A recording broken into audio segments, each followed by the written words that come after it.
بە پێشینەی هەموو ئەزمونانەی هەمانە و بە فەرۆشیمان بۆ ئەوەی ئەم وڵاتە دیموکراسی تیا بەرقەرار بێ و مافەکان لە خانەی خۆیانە جێبەجێ بکەن.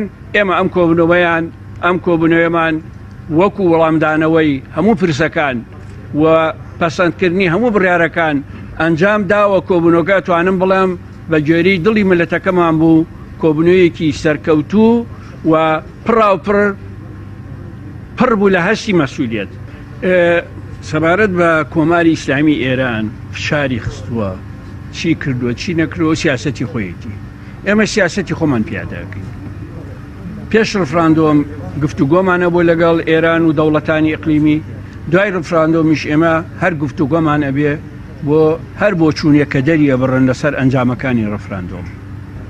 ئێمە بێگومان لەژێر فشارە هیچ پاشەکشەیەک ناکەین، بەڵام بە پێی پێویستی ئەرکە هاوبەشەکان ئامادەی هەموو گفتوگۆیەکین.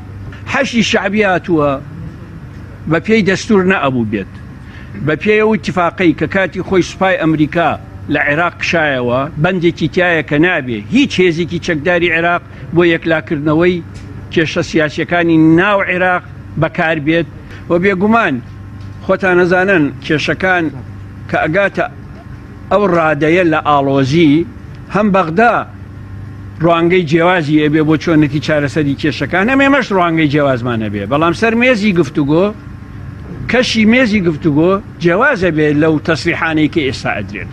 ئێمە تاکیدمان لەسەرەوە کردوتەوە کە هەموو مشکلەکان لە بینی ئێمە و بەغدا دەکرێت بە گفتوگۆی بەرپرسیارانە وەکو کاکەمەلا بەختیاریش باسی کرد مەسئولانە و بە ئەجندایەکی کراوە بۆ هەردوو لامان ئێمە دابنیشین لەسەر مێزی گفتوگۆ و کێشەکان حەل بکەین. ئێمە دڵنیاین بە گفتوگۆ ئێمە دەتوانین بگەینە فەهمێکی هاوبەش بۆ هەموو ئەو کێشانەی کە ئەمڕۆ لە بینی ئێمە و بەغدا. کاکە ئێمە جوابماندایەوە هەڵوەشانەوەی ڕێفراندۆم ناکرێتن. من ئێمە گوتومانە ئەوە حەل نییە.